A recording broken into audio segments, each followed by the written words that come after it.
First and foremost, a warm good morning, all of you. Myself, Renu Grover from Divine Kids School. As you know very well, in these days, your online classes are continued due to coronaviruses, and I hope you will be enjoying these classes. So, welcome again, all of you, in my English class. And I have taught to you the first chapter from class 7th. 3 questions, and I hope you will be understood this chapter, and if you have any problem you can consult me on online, and the rest chapter I will teach you tomorrow. कि मैंने आपको जो class 7th है उसका first जो chapter था वो पढ़ा दिया था, और थोड़ा जो बचा हुआ चैप्टर है उसको हम आज पढ़ेंगे। तो आपको समझ में आ गया होगा। ये चैप्टर का नाम है 3 क्वेश्चंस, और अगर इसमें आपको कोई प्रॉब्लम हो तो आप मुझसे ऑनलाइन कंसल्ट कर सकते हैं।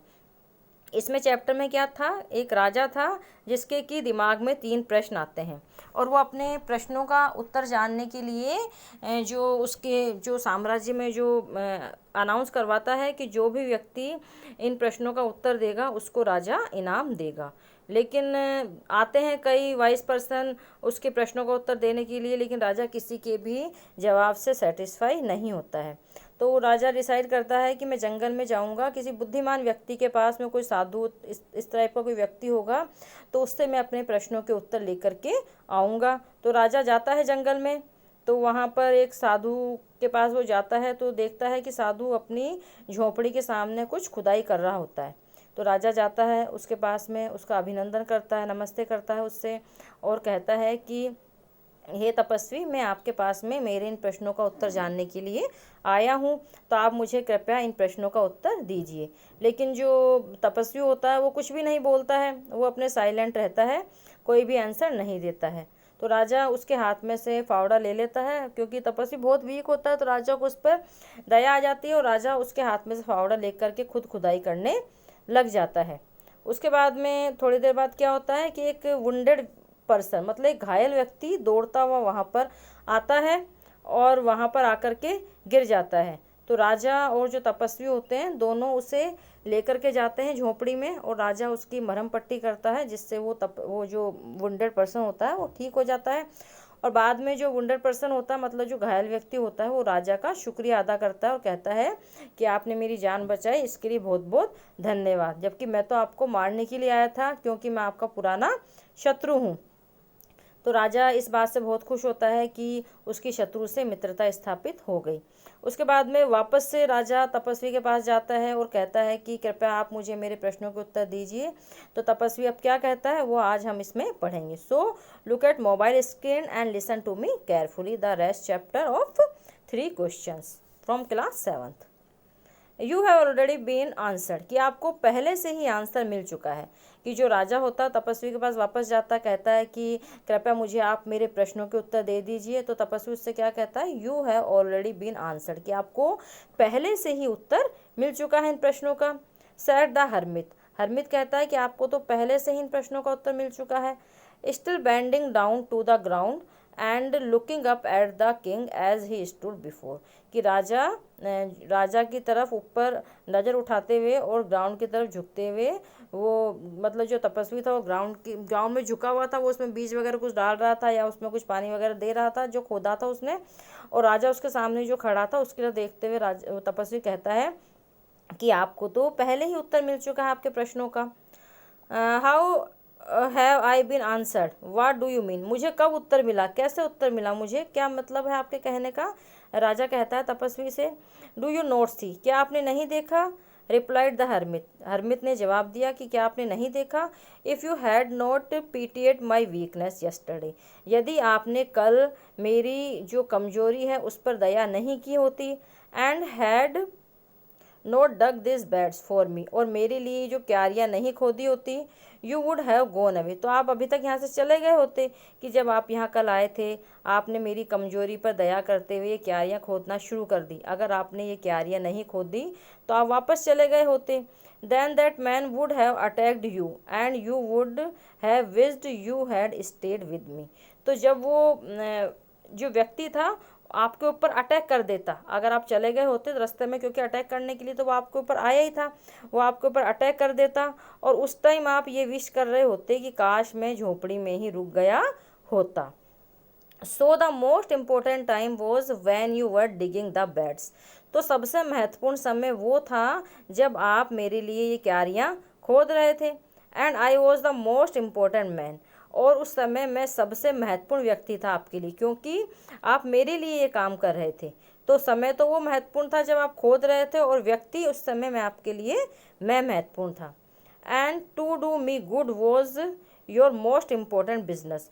और उस वक्त आपके लिए सबसे महत्वपूर्ण काम ये था कि जो आप मेरे लिए कर रहे थे ना, जो मेरी हेल्प कर रहे थे, वो काम आपके लिए उस समय सबसे महत्वपूर्ण था। मतलब समय तो सबसे महत्वपूर्ण कौन सा हो गया राजा के लिए, कि राजा जब वो क्यारियाँ खोद रहा था, और व्यक्ति महत्वपूर्ण हो गया उस समय उसके लिए तपस्वी, क्योंकि तपस्वी के लिए क्यारियाँ खोद रहा था।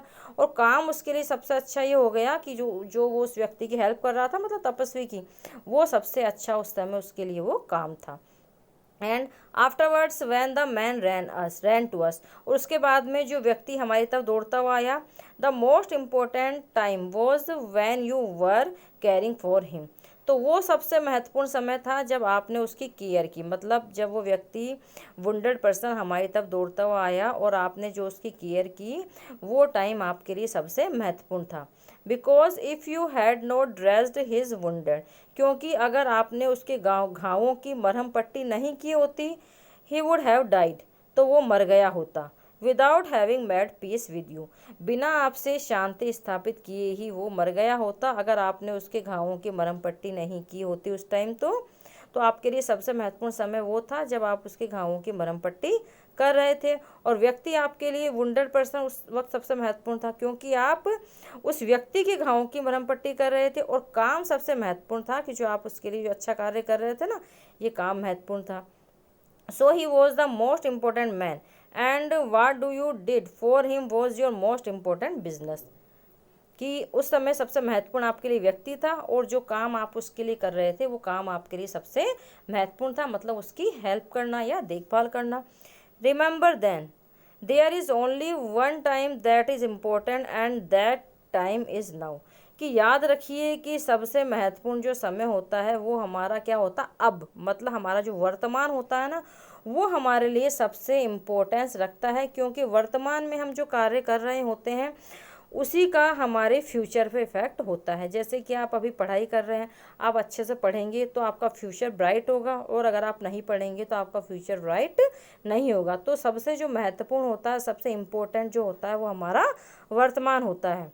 It is the most important time, ये बहुत ही महत्वपूर्ण समय होता है। Because it is the only time we have any power to act, क्योंकि यही वो समय होता है जब हम कोई भी अच्छा कार्य कर सकते हैं वर्तमान में, क्योंकि फ्यूचर के बारे में तो हमें पता ही नहीं है ना कि क्या होने वाला। इसलिए सबसे अच्छा हमें अपने वर्तमान को रखना चाहिए।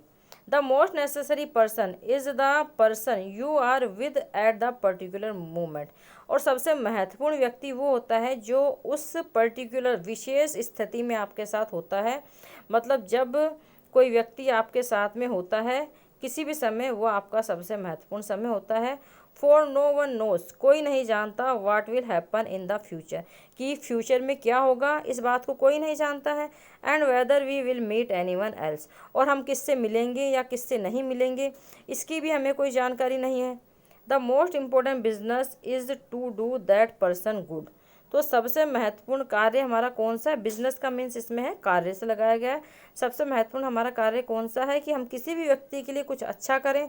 Because we were sent into this world for the purpose alone, क्योंकि हमें इस संसार में कुछ अच्छा करने के लिए ही भेजा है भगवान ने। इसलिए हम अपने वर्तमान को अच्छा करें, और जो व्यक्ति हमारे सामने आता है उसकी हम भलाई करें। यही हमारा सबसे महत्वपूर्ण और इम्पोर्टेंट काम होता है जो हम वर्तमान में करते हैं। इसलिए सबसे महत्वपूर्ण इम्पोर्टेंट काम क्या है, वर्तमान हमारा, है ना। और सबसे इम्पोर्टेंट व्यक्ति है जिस व्यक्ति के लिए हम करते हैं, है ना। और सबसे महत्वपूर्ण काम क्या है, जो कि हम कर रहे हैं उसके लिए अच्छा, वो हमारा सबसे महत्वपूर्ण काम है। और सबसे पर्टिकुलर काम समय कौन सा है, जिस समय में हम उस काम को कर रहे हैं। तो इस प्रकार से राजा को अपने तीनों प्रश्नों के उत्तर मिल जाते हैं। So your chapter has completed, and I hope you will be understood this chapter, and the question answer of this chapter I will teach you tomorrow. Okay, and if you have any problem you can consult me on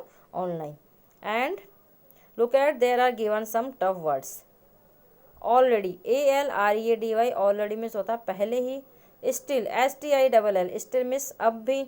BENDING, DOWN, bending down means झुका हुआ. LOOKING, UP, looking up, looking up means होता नजरें ऊपर उठाना. Answered, ANSWERED, answered, answered means होता उत्तर दिया. PITIED, PTIED means दया की. BUSINESS, business, business means होता कर्तव्य. MADEPEAC, mad peace, mad peace means सुलह की. CAREFOR, care for means होता देखभाल करना. IMPORTANT, important, important means होता है महत्वपूर्ण. Okay, so your today's homework, these word meanings you have to do and learn in your notebook, and mention your name and date also mention on your notebook, and send your notebook timely. Okay, आपको notebook पर अपना name mention करना है, date mention करनी है, और neat and clean work करना है और लर्न करना है, और टाइमली अपनी नोटबुक को आपको सेंड कर देना है. Okay, so your today's topic has completed. Thank you very much. Stay home, be safe, be happy, and you have to give your contribution preventing COVID-19. Thank you.